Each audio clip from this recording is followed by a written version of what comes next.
السلام علیکم، امید ہے آپ سب خیریت سے ہوں گے۔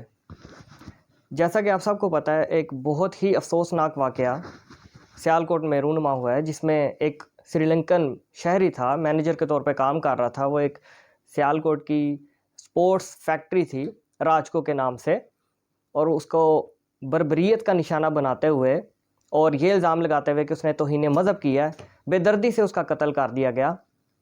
اب اس واقعے کے بعد پولیس جو لا انفورسمنٹ ایجنسیز ہیں، وہ اپنی حرکت میں آئی ہیں اور انہوں نے اپنا کام سٹارٹ کر دیا ہے۔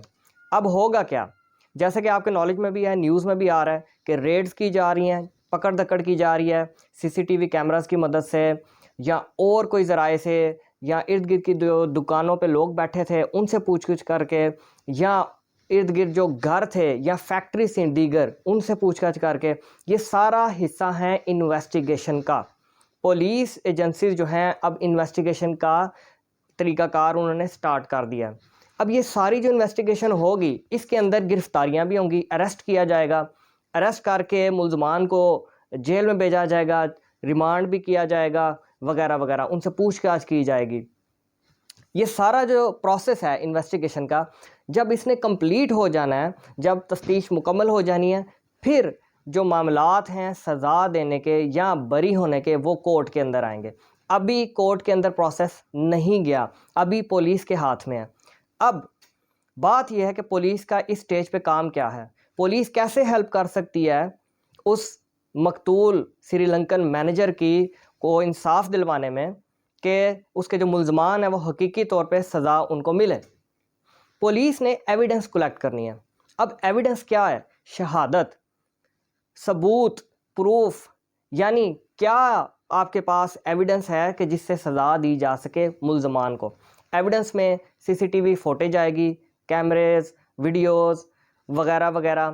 وہ اگر آپ نے ویڈیو یا آپ نے پکچرز دیکھی ہیں جہاں پہ اس سری لنکن کو جلایا گیا جس روڈ کے اوپر، وہ جگہ بھی ساری کالی ہو گئی ہے، وہ برن کر گئی تھی۔ یہ بھی ایویڈنس کا حصہ ہے۔ پکٹوریل امیجز، پکٹوریل ایویڈنس جو ہوگی، جیسے کہ امیجز وغیرہ اویلیبل ہیں، وہ ایویڈنس کا کام کریں گی ملزمان کو کیفر کردار تک پہنچانے میں۔ اور میں فوٹوز میں دیکھ رہا تھا، ویڈیوز میں، کہ اس کی جو باڈی ہے وہ تقریباً 99% جل چکی تھی، اور اس کا شاید کوئی ایک دو آرگن ہی بچا تھا، پاؤں اس کا نظر آ رہا تھا، اور ایک دو جوتیاں وہاں پہ پڑی ہوئی تھیں۔ یہ ساری چیزیں جو ہیں ایویڈنس ہیں، ان کو پولیس کلیکٹ کرے گی۔ یہ کہلاتی ہیں ریکوریز۔ ریکوریز پہ کیس بہت زیادہ سٹینڈ کرتا ہے کہ ملزم کو سزا کیسے دی جائے۔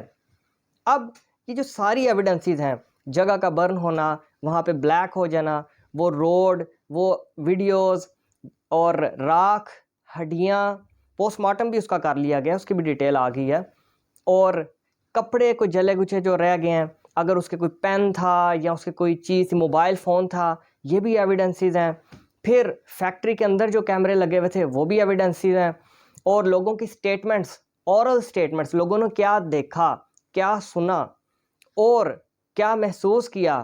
کئیوں کی ایویڈنس ڈائریکٹ ہوگی، کئیوں کی انڈائریکٹ ہوگی۔ ڈائریکٹ والی ایویڈنس بڑی زیادہ میٹر کرتی ہے، کیونکہ اس کی اہمیت ہے کورٹ کے اندر۔ کئیوں کی ہیئر سے ایویڈنس ہوگی، لیکن اس کو بھی یوز کیا جا سکتا ہے سرکمسٹانشل ایویڈنس کے طور پہ۔ اب یہ ساری ایویڈنسز، یہ سارے شواہد، یہ سارے پروف، یہ سارے پولیس نے کلیکٹ کرنے ہیں۔ اگر پولیس اپنا اچھے طریقے سے کام کرے، جو کہ اس کی ڈیوٹی ہے، ایویڈنس کلیکشن، تو سزا ہونے سے ملزمان کو کوئی بچا ہی نہیں سکتا۔ کیوں؟ کیونکہ اس کے اندر اتنی زیادہ سٹرونگ ایویڈنس ہے کہ ملزم کا بچنا، ملزم کی ڈیفنس پلی لینا بڑا ہی مشکل ہے۔ اب بات یہ ہے کہ پولیس لیکیوناز نہ چھوڑے بیچ میں، کوئی غلطیاں نہ کرے، ٹائم صحیح مینشن کرے، پلیس آف اکرنس صحیح مینشن کرے، گواہوں کے نام صحیح مینشن کرے، گواہ مکرے نہ اپنی سٹیٹمنٹ سے۔ اب یہ جو سارا پروسیس ہے، جب کورٹ کے اندر آئے گا تو پھر جج صاحب جو ہیں ٹرائل کریں گے ملزمان کا، جن کو اریسٹ کر لیا گیا، جو کہ پولیس نے سمجھا ہے کہ ان کے خلاف سفیشینٹ انکریمنیٹنگ مٹیریل اویلیبل ہے کہ یہ گناہ گار ہو سکتے ہیں، ان کا ٹرائل چلے گا۔ اب ٹرائل میں کیا ہوگا؟ ٹرائل میں ایویڈنس آئے گی، وہ ملزمان وکیل کرائیں گے، مدعی کا بھی ایک وکیل ہوگا۔ مدعی اس میں سٹیٹ ہے، بیسیکلی اس میں سٹیٹ بھی ہو سکتی تھی، ہے بلکہ، اور جبکہ سری لنکن جو مینیجر مر چکا ہے اس کی فیملی بھی مدعی بن سکتی تھی، لیکن ہمیں پتہ ہے کہ سری لنکن مینیجر جو مر چکا ہے اس کی فیملی پاکستان کے اندر موجود نہیں ہے، تو فزیکلی آ کے کیس کو پرسو کرنا ان کے لیے ناممکن ہے، تو اس میں اسٹیٹ آپ کی انوالو ہوگی اور مدعی کا رول پلے کرے گی۔ اب بات یہ ہے یہ کیس کدھر چلے گا؟ یہ کیس چلے گا اینٹی ٹیررزم کورٹ میں۔ اب سوال یہ ہے کہ یہ اینٹی ٹیررزم کورٹ میں کیوں چلے گا، نارمل کورٹس میں کیوں نہیں چلے گا؟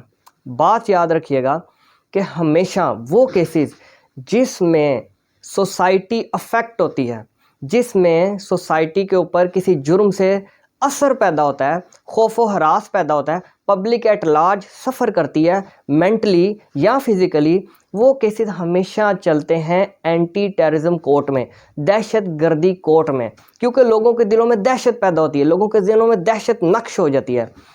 اب کیا یہ جو انسیڈنٹ ہے یہ دہشت گردی میں فال کرتا ہے کہ نہیں؟ بالکل کرتا ہے۔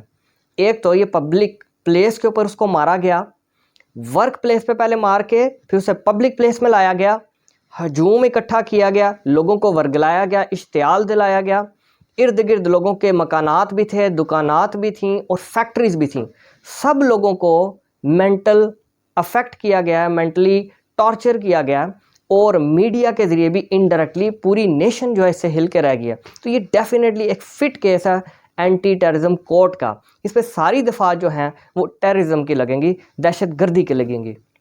اس میں نہ صرف دہشت پھیلائے گی، قتل بھی کیا گیا، اور اس کے اندر جو بربریت کی جو مثال آپ دیکھتے ہیں کہ اس کے اندر ہر بندے نے قتل میں، چلو وہ انوالو نہیں تھا، ڈائریکٹ قتل میں نہیں تھا، کسی نے اس کے سر پہ مارا ہوگا تو وہ قتل میں ڈائریکٹلی انوالو ہے، لیکن انڈائریکٹلی بھی بہت سارے لوگوں نے رول اپنا پلے کیا۔ کئی لوگ نعرے لگا رہے تھے، وہ بھی کرائم انہوں نے کمٹ کیا، کئی لوگ اشتعال دلا رہے تھے، انہوں نے بھی کرائم کمٹ کیا، کئی لوگ للکارے لگا رہے تھے، کئی لوگ اوزار پکڑا رہے تھے، کئی لوگ ڈنڈے سوٹے تلواریں وہ دے رہے تھے، کسی کے بعد ڈیفینیٹلی اسلحہ بھی ہوگا، اور کئی لوگ کھڑے ہوئے ویڈیوز بنا رہے تھے، کیمرے سے سیلفی بنا رہے تھے۔ ابھی وہ نیوز میں مجھے پتہ چلا ہے کہ وہ جو سیلفی بنانے والے لوگ بھی ہیں ان کو بھی گرفتار کر لیا گیا۔ کیونکہ وہ سیلفی بنا کے وہ جو اس کی لاش جب جل رہی تھی، جب یہ فارورڈ ہوئی ہوگی سوشل میڈیا پہ، تو ڈیفینیٹلی ہر بندہ اس سے ٹارچر ہوا مینٹلی۔ تو یہ فٹ کیس ہے ایک دہشت گردی کورٹ میں۔ جب یہ کورٹ کے اندر پروسیس چلے گا اور ٹرائل سٹارٹ ہوگا اور ججز کے ریمارکس آئیں گے، کیسے ایویڈنس پیش کی جائے گی، کیا کیا ثبوت اویلیبل ہوں گے، تو انشاءاللہ اس کو بھی میں ڈسکس کروں گا کہ کورٹ کے اندر اب کیا پروسیڈنگز ہو رہی ہیں ڈیلی بیسس پہ، کیونکہ مجھے امید ہے کہ یہ ٹرائل جو ہے بڑے فاسٹ ٹریک پہ چلے گا، کیونکہ ہائی پروفائل کیس ہے، ڈائریکشن بھی ڈیفینیٹلی آئے گی، ایمبیسی کا بھی اس پہ ہوگا اور پاکستان کا بھی امیج اس پہ سٹیک پر ہے، تو یہ بڑی جلدی اس کا فیصلہ کر لیا جائے گا۔ لیکن ابھی جو فرسٹ سٹیج ہے اس کی وہ یہ ہے کہ پولیس نے اپنی سارا پروسیڈنگ کمپلیٹ کر کے کورٹ کے حوالے کرنی ہے۔ ابھی کورٹ میں کیس نہیں آیا، ابھی ساری بات جو ہے یہ پولیس کے پاس ہے، اور جیسے ہی معاملات کورٹ میں چلیں گے تو انشاءاللہ پھر اس کے اوپر بات چیت کی جائے گی۔ اپنا خیال رکھیے گا، اللہ حافظ۔